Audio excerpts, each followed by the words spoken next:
Aleluya. Y yo me imagino entonces, dice Sila, Pablo, no hay más nada que hacer. Pablo le dice, Sila, ¿te olvidaste de quién nos llamó? ¿Te olvidaste de quién nos envió acá? Este que nos envió acá está aquí. ¿Cuántos lo creen? Aquí aún en la cárcel, yo lo siento. Pero tenemos que hacer algo nosotros también, Sila. No podemos hacer nada, mira esas cadenas, ve cómo vamos a hacer. Tú sabes que la Biblia dice que no nos podemos levantar contra carne y sangre. ¿Aló? No vamos a contender con nadie. Pero dice Pablo, pero podemos hacer algo, adoremos a Dios.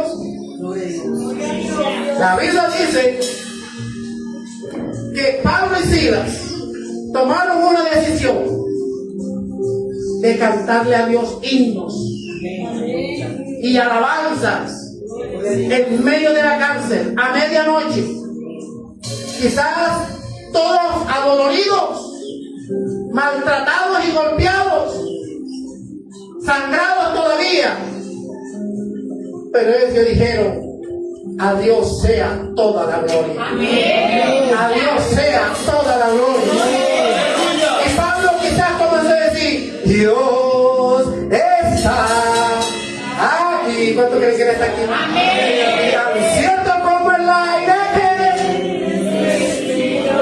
Y cuando Pablo comenzó a adorar a Dios, sabiendo que el que los había llamado los iba a responder y estaba ahí con ellos en medio de eso, de esa situación difícil, la Biblia dice que un estruendo recio comenzó a temblar, el templo comenzó a temblar de tal manera que era como un terremoto, y esa situación tremenda comenzó a estremecer todo, y dice que las cadenas de los presos se cayeron. La oración rompe cadenas, la alabanza rompe los yugos de esclavitud. Cuando hay un pueblo dispuesto a alabar y adorar a Dios, hermano, no hay diablo que te aguante. No hay diablo que te aguante.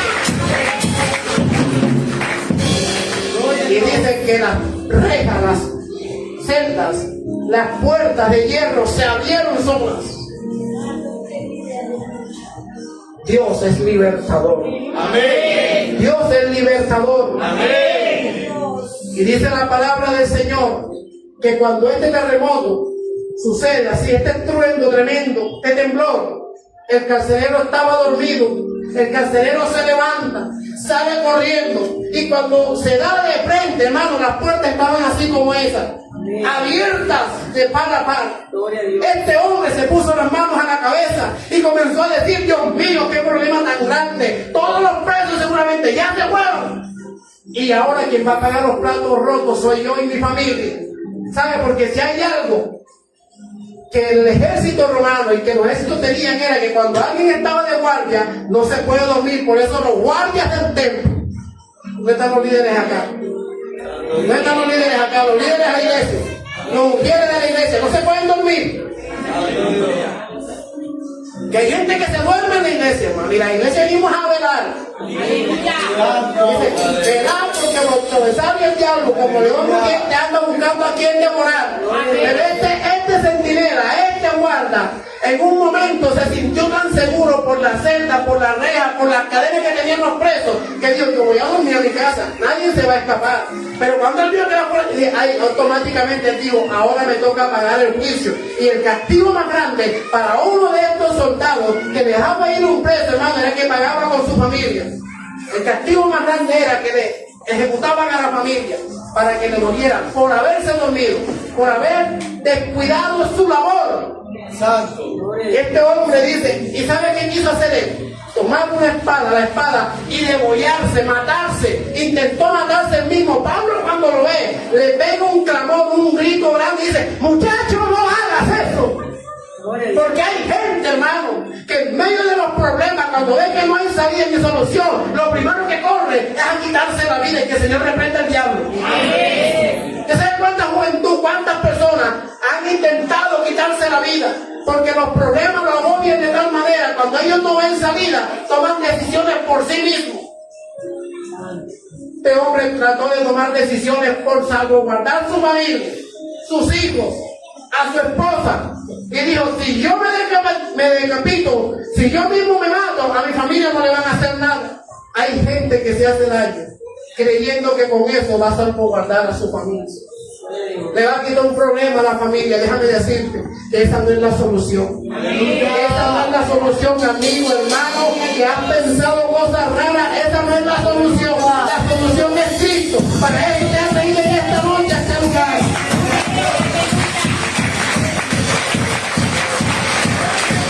¿Sabes? Que este hombre, cuando Pablo le dice, no te vayas a hacer daño, todos estamos aquí, ninguno se ha ido. ¿Cómo así? Que no se fuera Pablo y Silas fuera una cosa, pero los demás presos, hermanos, hubieran huido de ahí.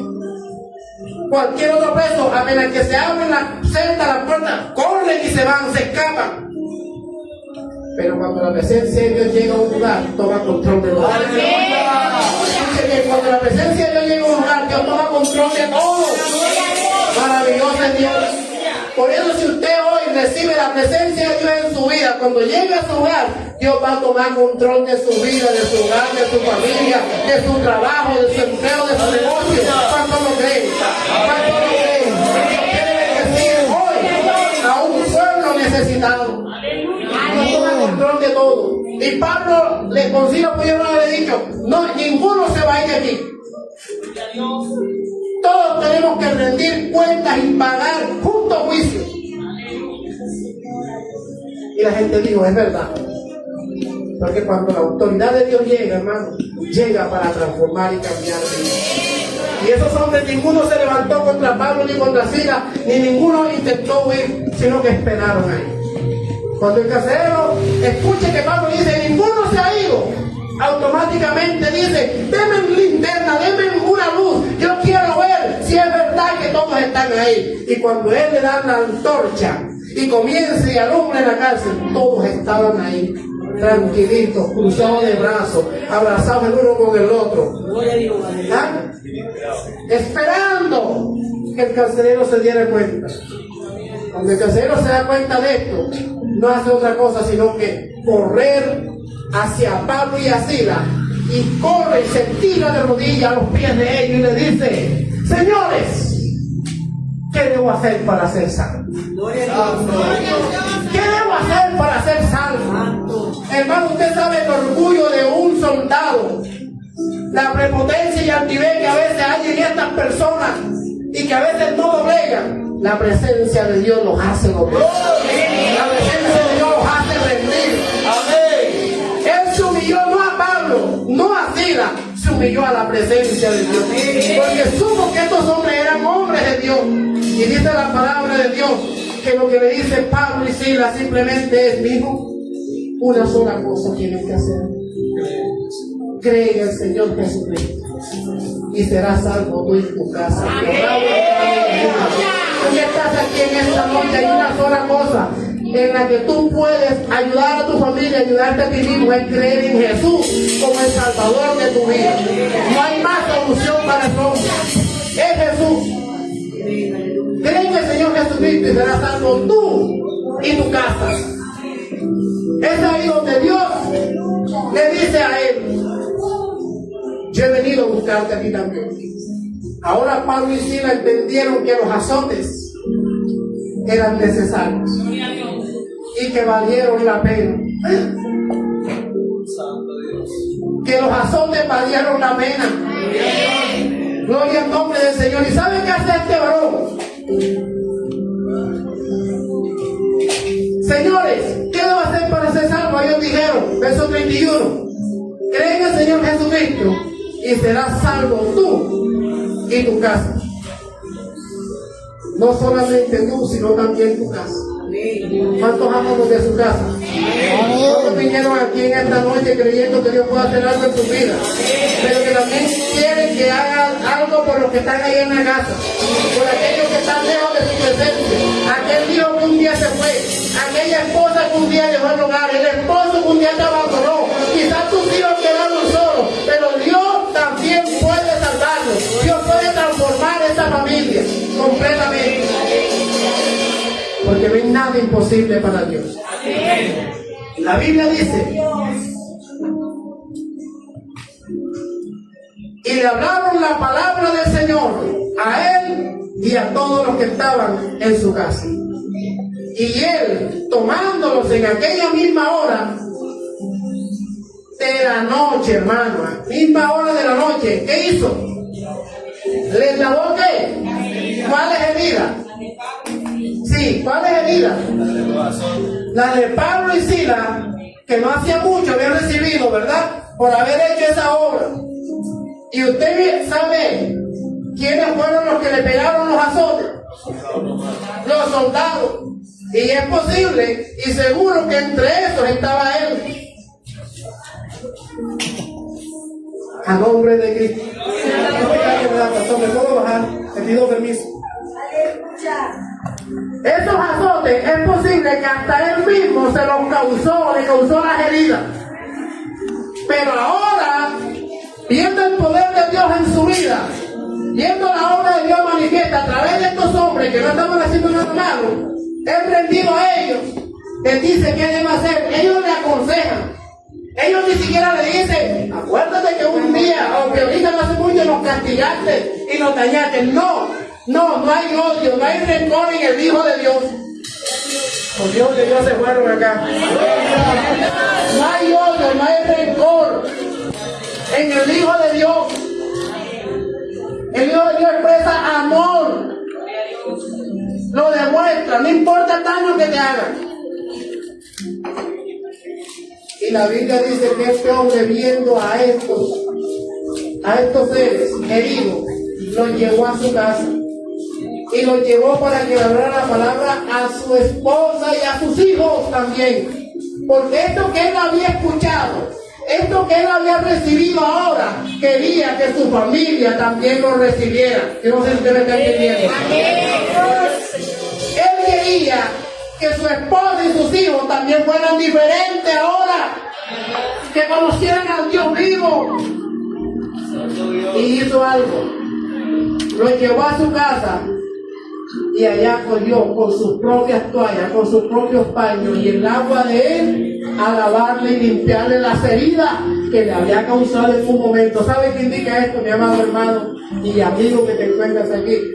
Que es posible que aquel que un día te causó daño, Dios lo va a usar para restaurarte también. Aquel que un día fue causa de hacerte daño y de haberte causado herida, Dios lo va a transformar y lo va a usar para hacerte bendición en tu vida y transformarte, ayudarte en aquello que un día te dañó. Tremendo, ¿verdad? Lo que Dios hace. Dios es Dios libertador. Dios es Dios sanador. Para Dios no hay nada imposible. ¿Sabe qué quiere Dios? Salvar a toda la humanidad. El Evangelio según San Mateo capítulo 19, en el versículo 24, el Señor en una escena también allá, hablándole a un muchacho, los muchachos están aquí, los jóvenes, levanten hermano los jóvenes, de que había un joven, así como yo estoy. Había un joven rico y llegó a Jesús a decirle: Señor, ¿cómo puedo ser salvo?